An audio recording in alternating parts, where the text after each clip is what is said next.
The House will come to order.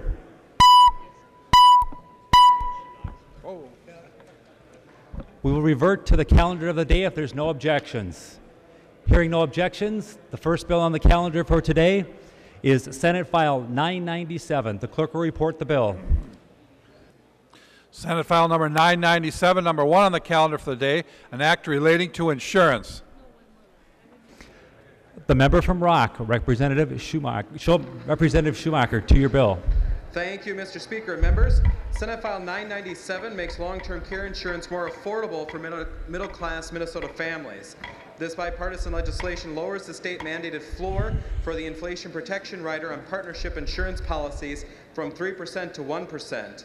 This change is projected to lower the cost of a $185,000 partnership policy for a 55-year-old couple by over $100 from the current $348 per month policy today.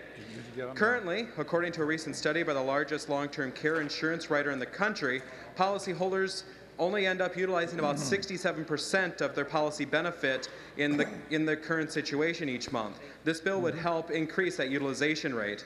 Members, this bill has the support of the Department of Commerce and is one of the recommendations of Governor Dayton's own Own Your Future advisory panel. With that, members, I'd ask you for your support. And, Mr. Speaker, there is an amendment to adopt the House language that I would wish to move at this time.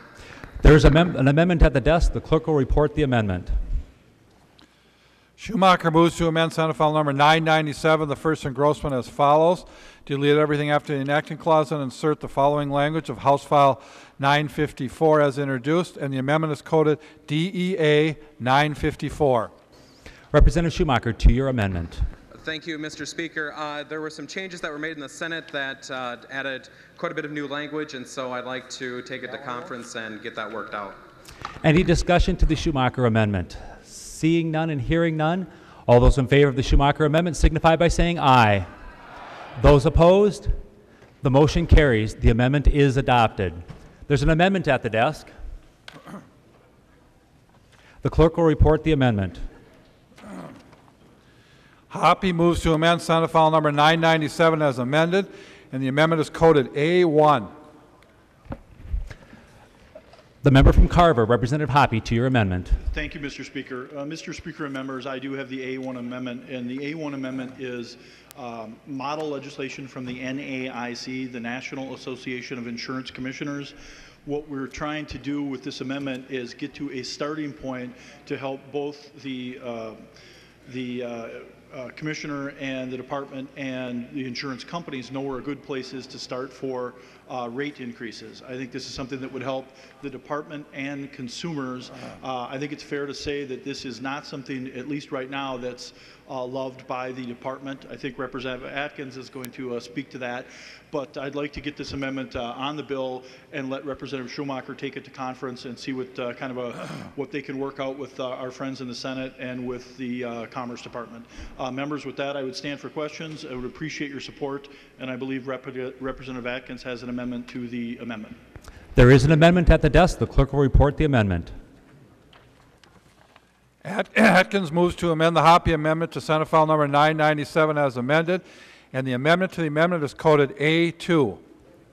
The member from Dakota, Representative Atkins, to your amendment to the amendment. Thank you, Mr. Speaker. Thank you, Representative Hoppe, for bringing the amendment. I think it is, in fact, safe to say that the department is not thinking great thoughts about your amendment. They love you personally, but the amendment is not something that they have an appetite for. That being said, my amendment is along the same vein. The aim here is to draw some bright line for when rate increases would be appropriate. And at this point, I've heard concern from some of the companies that sell this product in Minnesota that they're so underwater with what they're selling that they may pull out entirely and not offer the product at all. That obviously causes me considerable concern. I don't want to see prices spike any more than Representative Hoppe or anybody in the body or the Department of Commerce does. But the concern is that if they're not selling a product at all, then it doesn't really matter whether you can buy it at an affordable price or not. So what my amendment does is it changed Representative Hoppe's idea more into a study, talking to some of the key stakeholders. I thought that was a better approach. I also, since then, since filing the amendment, I've had an opportunity to visit with the department as well. Quite honestly, they were not too much more fond of my amendment than they were of Representative Hoppy's amendment. I am going to withdraw this amendment at this time, but I hope that we can start the discussion, perhaps in the conference committee, Chairman Schomacker, that it sounds like you're going to anyway, to try to get our arms around this issue, which is obviously a growing and significant issue already here in Minnesota. So with that, Mr. Speaker, I'll withdraw the A2 amendment. Representative Atkins withdraws his amendment to the amendment. There's an amendment at the desk. The clerk will report the amendment. Atkins moves to amend the Hoppy amendment to Senate File Number 997 as amended, and the amendment to the amendment is coded A3. The member from Dakota, Representative Atkins, to your amendment. Thank you, Mr. Speaker. This is a little like Groundhog Day with regard to the A3 amendment. We've already talked about this. This is actually Representative Mason's constituent who brought this to our attention, but it applies to far more people than just Representative Mason's constituent. It allows for a company to have, a disability company to have within its sole discretion, when it's a disability plan, of whether or not to deny that claim, and then take the power out of the courts to be able to review it on a straight-up basis. I appreciate Representative Hoppy's assistance, Representative Loonan's assistance, others. Representative Davids and I spoke about this yesterday. We contemplated putting it on your bill, Mr. Chairman, but we had visited with some of the key stakeholders, and we thought that this would be an appropriate place, particularly with going to Representative Schumacker's conference committee. I'm hoping that he will get up and give sort of a nod to say that this is a good spot for it. And Mr. Speaker, I appreciate everybody's help. I appreciate members' support. Members' discussion to the amendment to the amendment. The member from Rock, Representative Schomacker. Thank you, Mr. Speaker. Members, this is a good spot for this. I would ask for your support. Further discussion on the amendment to the amendment. The member from Dakota, Representative Mason. Thank you, Mr. Speaker. Members, this discretionary clause is such an absolute injustice. We really need to take action on it as soon as possible. And again, this was brought to me by a constituent who had been in an auto accident, had suffered a severe brain injury, and then somewhere along the line, she's getting better. The insurance company decided to pull all the rest of the benefits she was supposed to be getting, and it's just a very, very unfair thing. So again, please, I ask for your support for this bill today. Thank you. Further discussion on the amendment to the amendment. Seeing none, all those in favor of the amendment to the amendment signify by saying aye. Aye. Those opposed, the motion carries. The amendment is adopted. To the Hoppy amendment. Discussion on the Hoppy amendment. Seeing no further discussion on the Hoppy amendment, all those in favor of the Hoppy amendment signify by saying aye. Aye. Those opposed, no. The motion carries. The amendment is adopted. There are no further amendments at the desk. The clerk will give the bill its third reading. Third reading, Senate File Number 997, as amended. Members, further discussion to the bill. The member from Carver, Representative Hoppy. Thank you, Mr. Speaker. Representative Atkins, Davids, Loonan, Mason, everybody that's worked on this, thank you. I appreciate you putting the amendment on. Let's let Representative Schomacker take this amendment with his bill, which I think is a very good bill, take it to conference and do the best job he can with it, which I'm sure will be very good because he's, as we all know, a good legislator. Members, I appreciate your support and urge a green vote on the bill. Further discussion to the bill. Seeing none, the clerk will take the roll.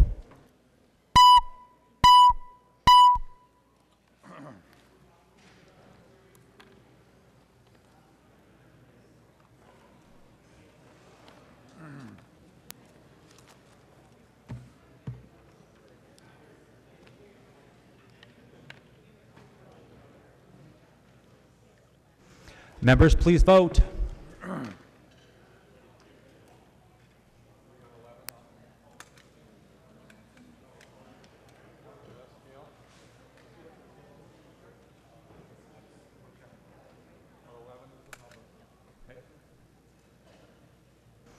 Members, please vote.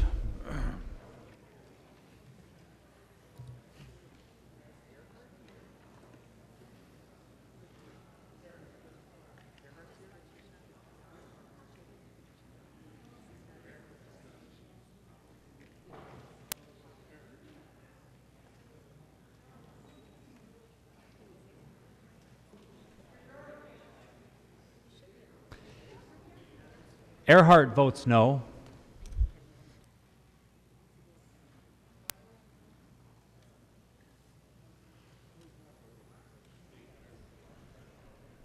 The clerk will close the roll. Earhart votes no.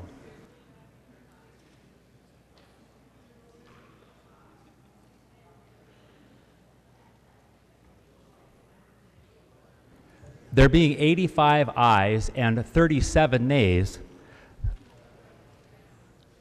the bill is passed as amended and its title agreed to. Mr. Speaker. Representative Albright, for what purpose do you rise? Mr. Speaker, a point of personal privilege. State your point of personal privilege, Representative Albright. Members, I would be remiss if on a day when we recognize prayer earlier this morning that we share a number of blessings. And I have with me today a couple of the people in my life that I've been blessed with as well. In a few short days, I will celebrate the 30th wedding anniversary to my wife of many, many years, 30 in fact, Mary Ann, who is with me today. But more to the point, members, I have one of the real blessings of that marriage with me today, my son Joseph. And so, members, I hope you'll welcome me, or help me welcome to the floor of the House of Representatives, Joseph P. Albright, United States Marine Corps.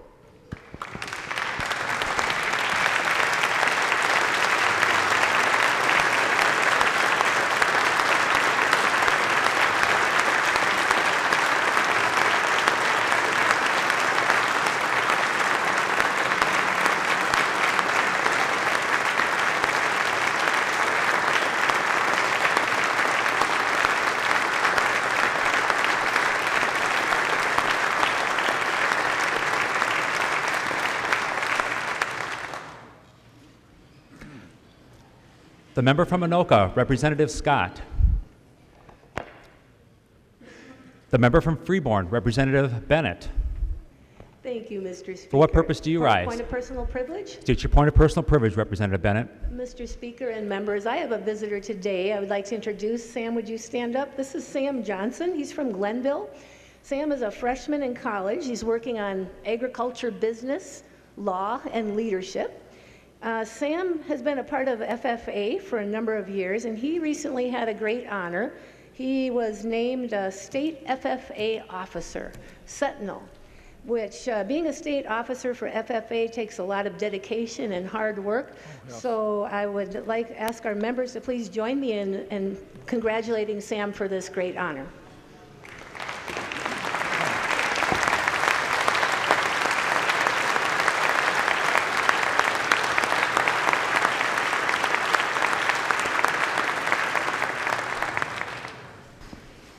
Members, the next bill on the calendar is Senate File 1438. The clerk will report the bill.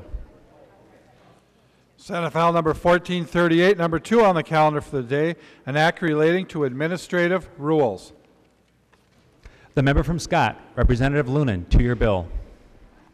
Thank you, Mr. Speaker and members. This bill deals with remedies in workers' comp disputes, and what it does is it allows the judicial system to use retired workers' comp or administrative judges when a sitting judge is not available. And the problem that this solves is that it not only remedies the timeline that could affect the credit of the injured person, but also utilizes the expertise we have with the administrative judges regarding workers' comp, which is a unique product, simply because by statute it is required to make the victim whole. I ask for a green vote. There are no amendments at the desk. The clerk will give the bill its third reading. Third reading, House File number 1438. Representative Johnson, the member from Ramsey. Thank you, Mr. Speaker. Members, this is a good, practical bill that solves a problem that needs to be solved. I urge your support. Further discussion to the bill. Seeing none and hearing none, the clerk will take the roll.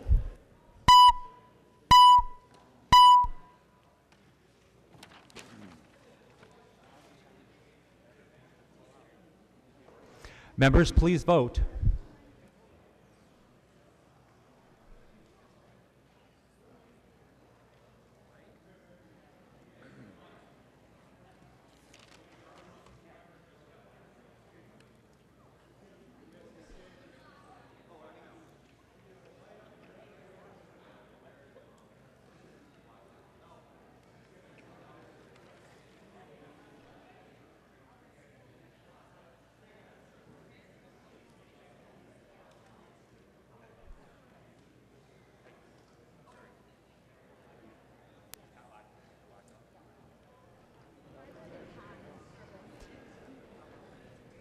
Earhart votes yes.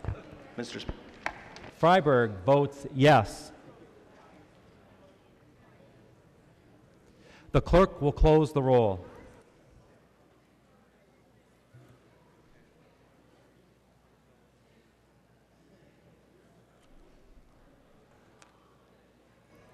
There being 125 ayes and 0 nays, the bill is passed and its title agreed to.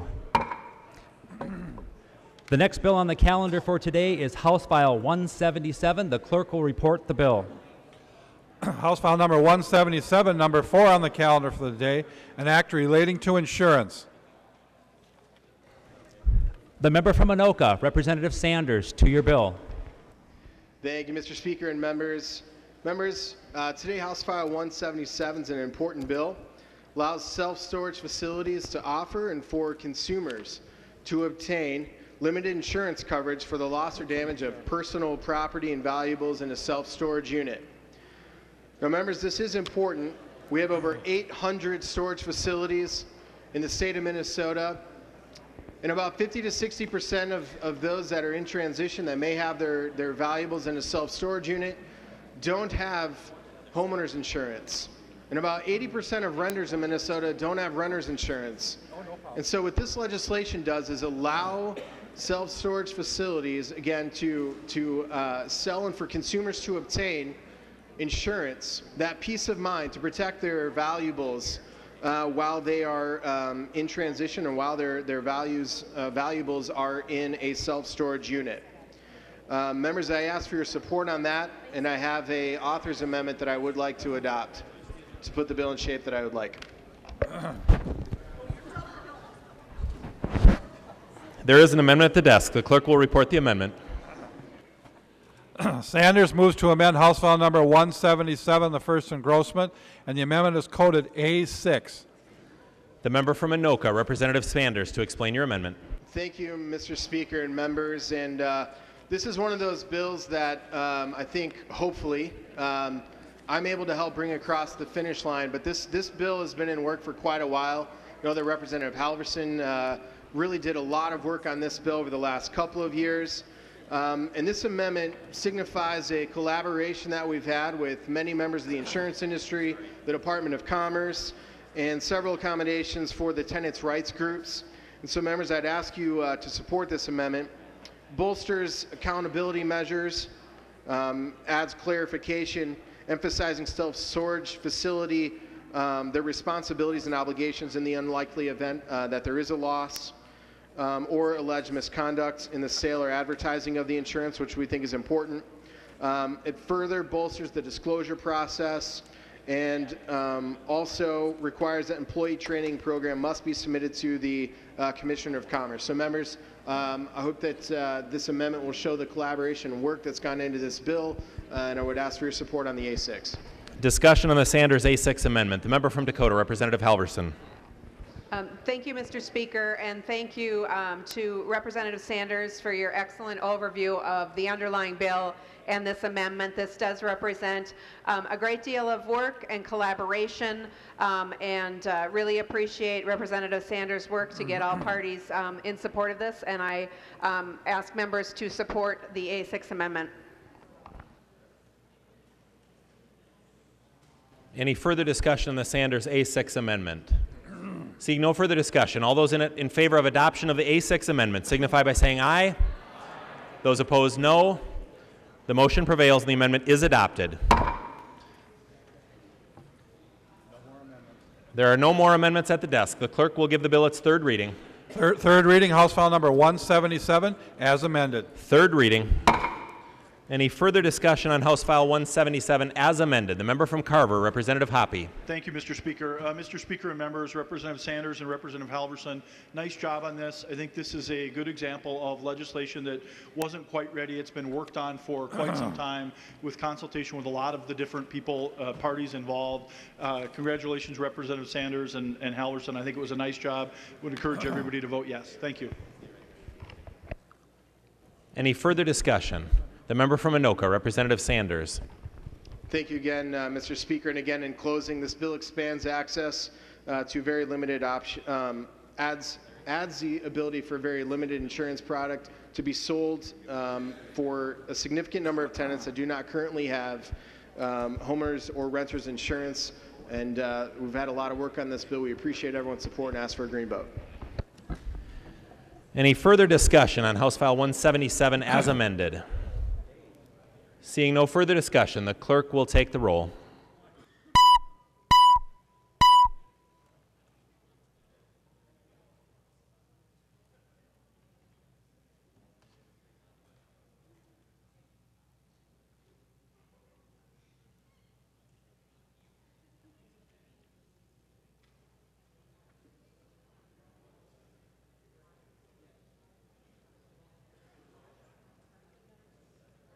The clerk will close the roll.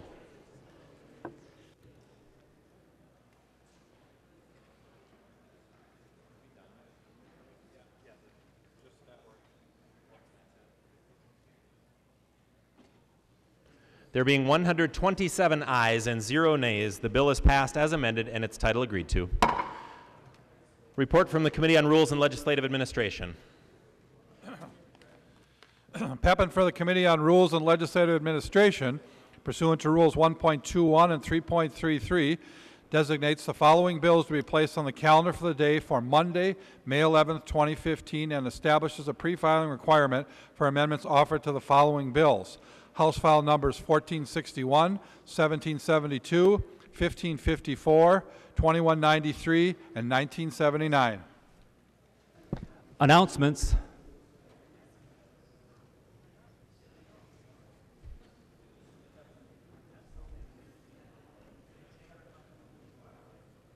The member from Hennepin, Representative Pepin.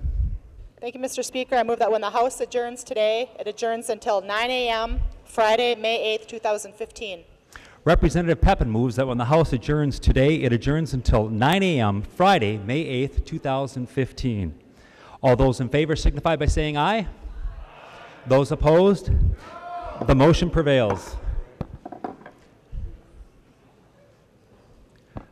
The member from Ramsey, Representative Murphy. Thank you, Mr. Speaker and members. I'm wondering if Representative Smith would be available to answer a question. Representative Murphy, he will yield to a question. Thank you, Mr. Speaker and Representative Smith. You had a bill on the calendar for today that was struck from the calendar, and I'm wondering if you could tell me why. The member from Hennepin, Representative Smith. Mr. Speaker, thank you. Members, the bill was postponed, and there's other events going on in the final 13 days of the session, and we're looking forward to keep working on this. The member from Ramsey, Representative Murphy. Thank you, Mr. Speaker, and Representative Smith, would you yield for another question, please?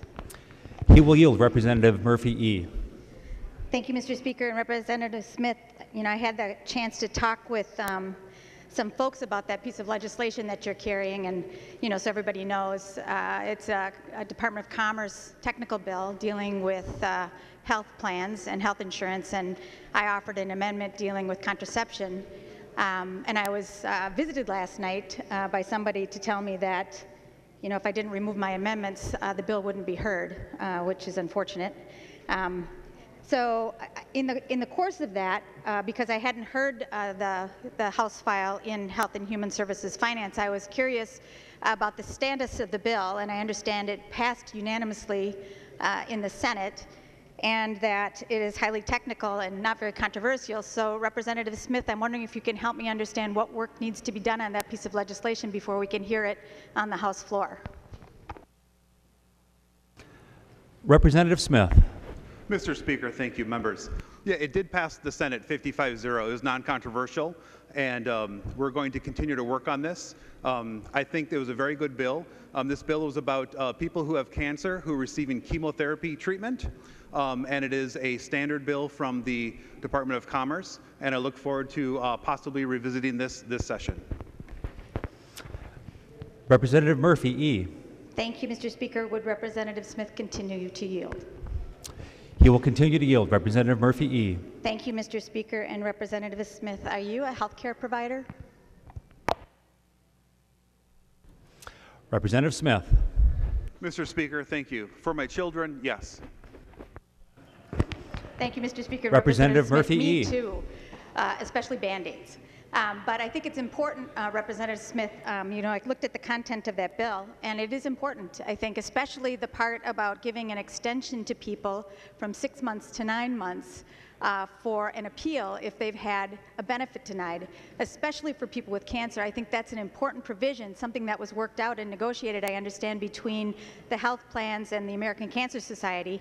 I think that same 9 months would be important for a cancer patient who's denied contraception post their chemotherapy. And as a healthcare provider, I know that that medication is often used for a woman who has had cancer, and it is used after chemotherapy to regulate hormones and to help in the healing process. So as a healthcare provider, I think it's important for you to know, Representative Smith, as a healthcare provider, as a registered nurse, Representative Smith, I think it's important for you to know that we have common cause in the care and treatment of people with cancer, which is why I think your issue, your piece of legislation is so important. But I also think it's important that we find common cause over the affordability and access of contraception. And my suspicion is, because I had that visit last night from somebody warning me that this is what you were going to do if I did not withdraw my amendments, that felt like an issue of a threat from you to me. Anyhow, that's okay, because I'm going to fight. I think it's important for you to know that the issue of contraception coverage is important. And if your bill comes forward again, I think it is a great place for us to have that conversation. And I hope you're not afraid, and members of your caucus aren't afraid to take a vote on the availability of contraception. Representative Hoppe, for what purpose do you rise? Mr. Speaker, I guess it's a point of parliamentary inquiry. State your point of parliamentary inquiry, Representative Hoppe. Mr. Speaker, and Representative Murphy and the body, I'll apologize. I have been in the back room working on some other things, and I thought we were about done for the day. Could I just inquire, Mr. Speaker, as to what point of business we might be on? Representative Hoppe, we are on announcements. Thank you, Representative Mr. Speaker, Murphy. and thank you, Representative Hoppe. I think it's important for us to understand what's happening when someone suggests that we can't hear a bill because they're afraid to take a vote on an amendment. And with that, I'll sit down. Thank you very much. Further announcements. Representative Smith. Thank you, Mr. Speaker. Representative?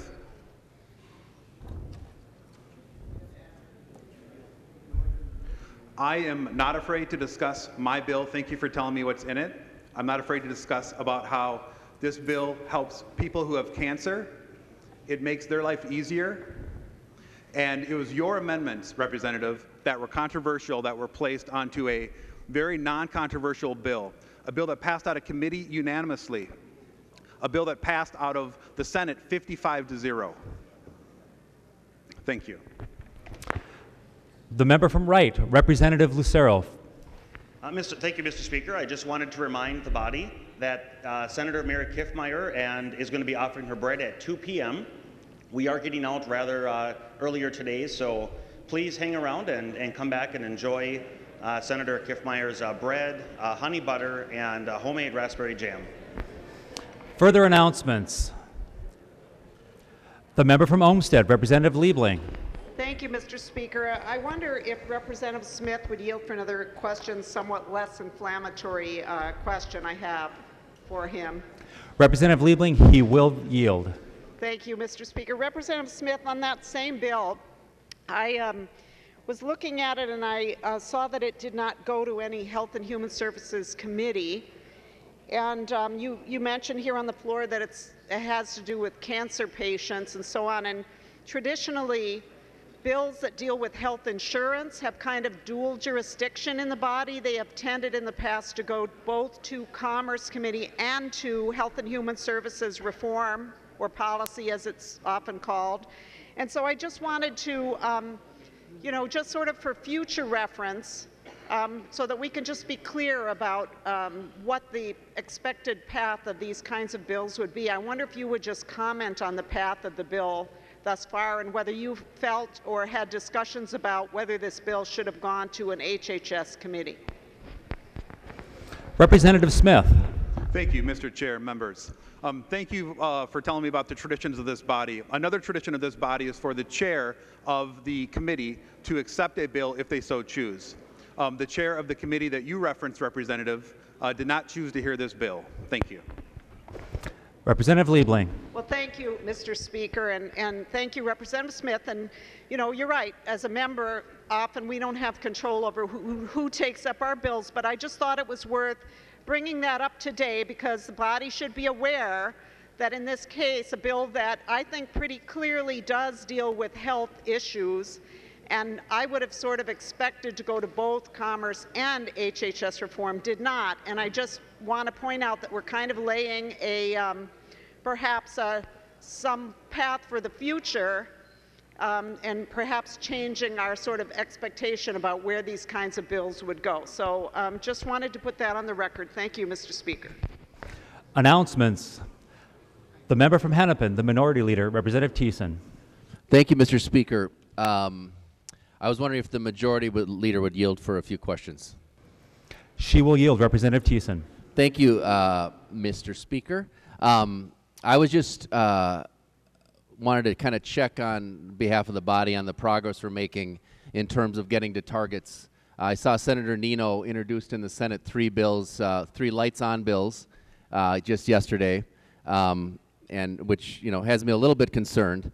But I understand that, first of all, one of the bills, I understand that one bill target has been agreed on for one bill, and I was wondering if you could share for the body which bill that is. Representative Pepin. Thank you, Mr. Speaker, and Representative Thiessen. The negotiations are happening right now, and they have not been released to the public. Anything that's been discussed. Representative Thiessen. Thank you, Mr. Speaker. Well, as I understand it, the Ag and Environment Bill was announced to the public as having been the bill that the targets were agreed upon. So if you don't want to share that with the body, I guess that's your prerogative. And it was also, Speaker Doubt also said that they were very close on a number of other smaller bills. Could you share with the body just so that we have a sense of what's going on, what those smaller bills are that were agreed upon? Representative Thiessen, are you asking her to yield to a question? Or are close to agreed upon, excuse me, Mr. Speaker. She will yield. Representative Pepin. Thank you, Mr. Speaker, and Representative Thiessen. We'll be going after negotiations right after we adjourn here. So if you would let us adjourn, we'll get back to working on the budget. Representative Thiessen. Thank you, Mr. Speaker. And I guess this is for Representative Knobloch, if he would yield. He will not yield. Then for the Majority Leader, would she yield for a question? Will the Majority Leader yield to a question? Representative Pepin will yield to a question. Representative Thiessen. Thank you, Mr. Speaker. I know that on the spreadsheets we've been working on in the House budget throughout this session, we've been very careful to keep the number of our official spending number for 2015 or the 2016-2017 biennium, or is it 16-17 biennium, at just under $40 billion. And we've gone to great pains to make sure that we stay under $40 billion by kind of doing shifts and gimmicks to some extent. Is that going to be the House position as we move forward through these negotiations, that we're still going to want to hit a spending target of somewhere under $40 billion to keep in line, as you know, with the growth in family budgets? Because I think if you go beyond that, you may be exceeding the growth in the average family budget that we've seen in Minnesota. I know that's a significant concern to you. Representative Pepin. Thank you, Mr. Speaker, and Representative Thiessen. Thanks for your concern. We will continue to work on the budget. Representative Thiessen. Thank you, Mr. Speaker. Well, apparently we're not going to get any information today on how the negotiations are going. I know that everybody is concerned about that and want to make some good progress on that. Hopefully maybe tomorrow when we ask this Majority Leader to yield, she'll have a little bit more specific information on where we are so that members can understand how this body is approaching those negotiations. Seeing no further announcements, Representative Pepin. I move that the House do now adjourn. Representative Pepin moves that the House do now adjourn. All those in favor signify by saying aye. Those opposed? The motion prevails. The House stands adjourned until 9 a.m. Friday, May 8th, 2015.